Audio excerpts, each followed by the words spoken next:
ద్వితీయోపదేశకాండము 27వ అధ్యాయము.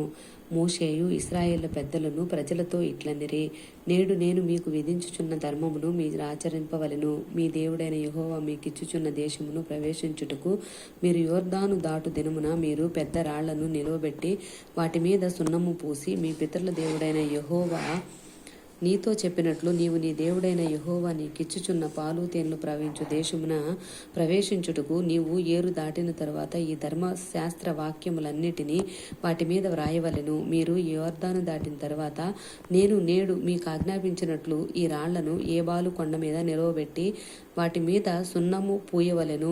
అక్కడ నీ దేవుడైన యెహోవాకు బలిపీఠమును కట్టవలెను. ఆ బలిపీఠమును రాళ్లతో కట్టవలెను.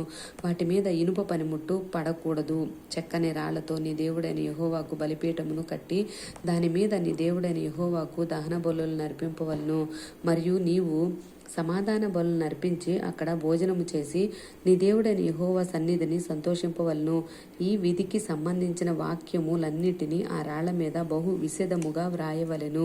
మరియు మోషేయు యాజకులైన లేవీలను ఇశ్రాయేలందరితో ఇట్లనిరి, ఇశ్రాయేలారా, మీరు ఊరకొని ఆలకించుడి.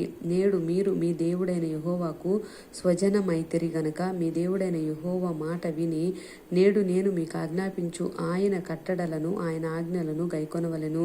ఆ దినమందే మోషే ప్రజలకు ఆజ్ఞాపించినదేమనగా, మీరు యోర్దాను దాటిన తర్వాత షిమ్యోను, లేవీయులను, ఇస్సాకారు, యూదా, యోసేపు, బెన్యామీను గోత్రముల వారు ప్రజలను గూర్చి దీవెన వాక్యములను పలుకుటకై గెరిజీము కొండ మీద నిలవవలెను.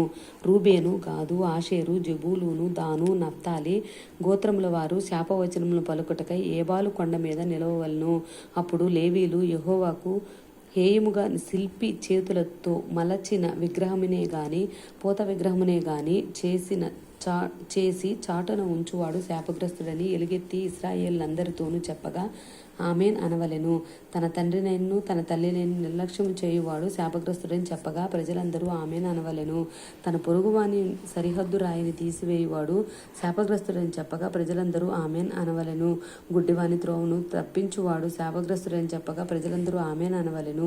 పరదేశికే గాని తండ్రి లేని వారికే గాని విధవరాలికే గాని న్యాయము తప్పి తీర్పు తీర్చువాడు శాపగ్రస్తుడని చెప్పగా ప్రజలందరూ ఆమెన్ అనవలెను.